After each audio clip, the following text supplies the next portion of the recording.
Ceci met fin au troisième bloc. Nous allons maintenant continuer avec l'opposition officielle. Madame la députée de Mille-Îles, la parole est à vous. Merci, Madame la Présidente. En janvier dernier, The Guardian a fait tout un reportage là, sur l'exportation de matières vers le Canada et le Mexique. Et un des éléments qu'il mentionnait, c'est que finalement, lorsque la matière traverse la frontière, l'entreprise américaine se débarrasse de sa responsabilité, une responsabilité qui, semble-t-il, aux États-Unis, perdure à l'éternité, alors qu'une fois traversé la frontière, ils ne l'ont plus. Est-ce que c'est votre lecture aussi? Déjà mentionné que cet article-là comportait plusieurs biais. Un article qui mettait en scène des spécialistes que j'ai de la misère personnellement à identifier comme étant des spécialistes. On parlait davantage de militants, dont une chef de parti politique. Donc, c'est certainement pas une objectivité là, qui est assurée. Sinon, comme je le mentionnais, on a une très, très bonne connaissance de ce qui est importé, donc traité au Québec, et la responsabilité assumée, elle est complète. Mais à l'inverse, on exporte beaucoup de matière. Et c'est certain, lorsque cette matière-là a quitté le territoire du Québec, notre responsabilité... Je vais répéter ma question. Je vais répéter ma question. Est-ce qu'il est vrai que aux États-Unis, la responsabilité perdure dans le temps versus une fois que la matière américaine traverse la frontière, l'entreprise américaine n'a plus la responsabilité s'il y a contamination dans le futur? C'est la même chose au Québec. C'est ce que Mais est-ce que c'est vrai? C'est ce que j'allais donner comme réponse. À partir du moment où la matière a quitté le Québec, la responsabilité n'est pas la même. On a une responsabilité sur ce qui est traité en sol québécois. On s'assure que c'est fait de façon rigoureuse et responsable. Et c'est peut-être une question là, qui vaut la peine d'être précisée. On a des lois, on a des règlements qui s'adaptent. Donc, même si une autorisation qui est donnée pour un lieu d'enfouissement technique, il n'est pas dit qu'on ne peut pas, en cours de route, renforcer cette réglementation. Merci, M. le ministre. C'est ce que l'on fait. Un des éléments qui est mentionné dans l'article, et nonobstant là, disons, la véracité des autres faits, il parle de la fonderie Horn. Et la fonderie Horn est établie à Rouyn-Noranda depuis de très, très, très nombreuses décennies. Mais il y a une réalité, c'est que la matière qui rentre à la fonderie dans les dernières années a beaucoup changé.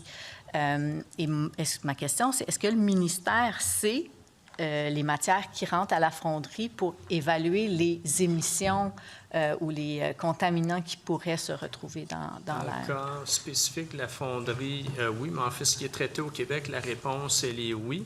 Mais j'ajouterai le cas de la fonderie particulier en ce sens que c'est probablement un des sites les plus surveillés là, par le ministère de l'Environnement. Donc, on a des données fines à ce niveau-là.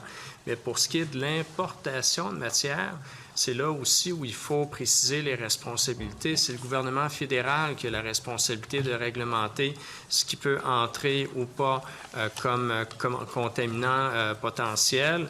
Et le gouvernement fédéral a eu un rôle à jouer là, ces dernières années dans différents dossiers. Il a été interpellé dans le cas de la fonderie Horn notamment, mais pour ce qui est de la matière qui est importée, la réglementation, elle n'est pas québécoise, elle est fédérale. Oui. Donc, le ministère sait si les matières, connaît la nature de toutes les matières qui rentrent à la fonderie? Oui, et dans les autorisations qui sont délivrées, ces questions-là sont abordées. Les obligations qui sont imposées à l'entreprise sont aussi contenues là, dans ces autorisations-là. Et au final, on sait parfaitement bien ce qui est émis par la fonderie. Oui, ce qui est émis, mais ma question, c'est, même si on sait ce qui rentre, mais est-ce qu'on connaît vraiment la composition de ce qui rentre? Si on sait que des téléphones cellulaires arrivent là, est-ce qu'on connaît tous les matériaux qui sont utilisés et qui vont être fondus? En fait, la matière, oui. Est-ce que c'est un degré de détail à ce point, provenance de téléphone cellulaire ou autre? Dans le fond, c'est la matière et peut-être pas le produit là, qui est répertorié de cette nature-là. Mais oui, on a ce degré de détail-là. Et au niveau des contaminations liées aux émissions, on a un détail extrêmement précis. Les autorisations nous permettent d'agir sur ces questions-là. Parlons aussi de la contamination de l'eau. Il y avait, en juin, là, votre ministère a émis une amende là, pour une contamination là, dans le lac Rouge, le lac Rouyn, pardon. Donc, je voulais savoir, est-ce que ça a été corrigé depuis? Parce que semble-t-il que ça semblait compliqué à corriger. Et moi, je l'ai dit ouvertement depuis le début. J'ai aucun mal à le répéter. En environnement, là, on a de mauvais élèves. Clairement, là, des entreprises qui essaient de passer entre les obligations qui leur sont imposées, et on a de bons élèves. La fonderie Horn, au cours des dernières années, pour nous, est un interlocuteur crédible. Ils ont démontré la bonne volonté nécessaire, et lorsque des problématiques sont identifiées, on n'a jamais eu de rebuffade de la part de l'entreprise pour corriger une situation, que ce soit au niveau de la qualité de l'air, la qualité de l'eau. Donc, pour nous, c'est un partenaire là, qui demeure un partenaire d'importance. Mais est-ce que ça a été corrigé? C'est ça la question. Parce qu'il y a eu une amende est-ce que tout est corrigé versus est-ce qu'on est en processus de correction? On est en processus de correction avec la collaboration là, des acteurs là, qui sont en cause. Et les prochains tests vont se faire à quel moment? Je n'ai pas de calendrier précis à ce niveau-là. Ce que je peux mentionner, par contre, et je le disais tout à l'heure, c'est probablement un des sites industriels les plus surveillés. C'est un suivi qui est serré, qui est en continu, avec une amélioration constante de leur bilan. D'ailleurs, il y a un bilan là, ces derniers jours qui a été publié, qui est drôlement intéressant pour la région. Merci. Je vais vous amener sur un autre dossier qui a fait beaucoup l'actualité, Nordvolt.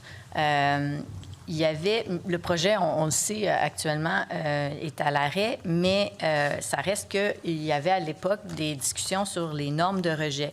Il y avait des normes pour le nickel dans l'eau, le lithium dans l'air et dans l'eau qui n'existent pas au Québec et qu'il fallait mettre en place parce que Nordvolt, s'ils allaient de l'avant, ils feraient ce genre d'émissions-là de contaminants. Je vous ai écrit une lettre en août dernier vous demandant là, d'agir en toute transparence pour établir les nouvelles normes environnementales. Je n'ai pas eu de retour. Donc, peut-être que ce serait l'occasion de nous tenir au courant comment va l'établissement de ces normes-là. Oui, en fait, on a eu l'occasion là, de discuter de ces questions-là à travers différents médiums. Ça me fait plaisir de le réitérer. Les grands projets industriels, sans cibler Stablex, pas Stablex, mais je veux dire Nordvolt, mais Nordvolt s'inscrit dans la même lignée.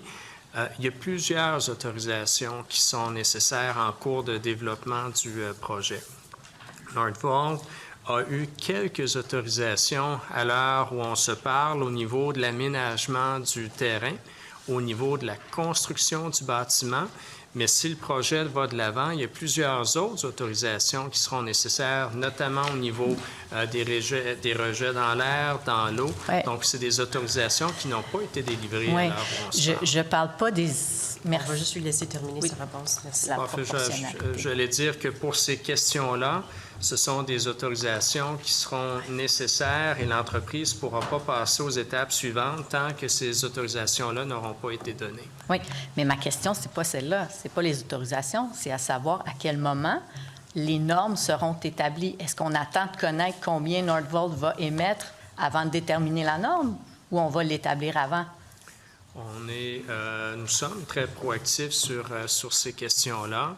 Dans le cas de Nordvolt, ce qui avait fait réagir là, certains à l'époque, c'est qu'il y a eu de nouvelles réglementations qui ont été développées, non pas spécifiquement pour Nordvolt, tout simplement, c'est que la filière batterie n'existait pas. Donc, il fallait développer une réglementation pour la filière batterie. Et dans le cas d'une filière batterie ou de toute nouvelle filière, c'est le ministère qui doit être assez agile pour développer sa réglementation en question, non pas pour favoriser une entreprise en particulier, mais pour s'adapter aux nouvelles réalités là, auxquelles on est confronté. Oui, je vais reposer.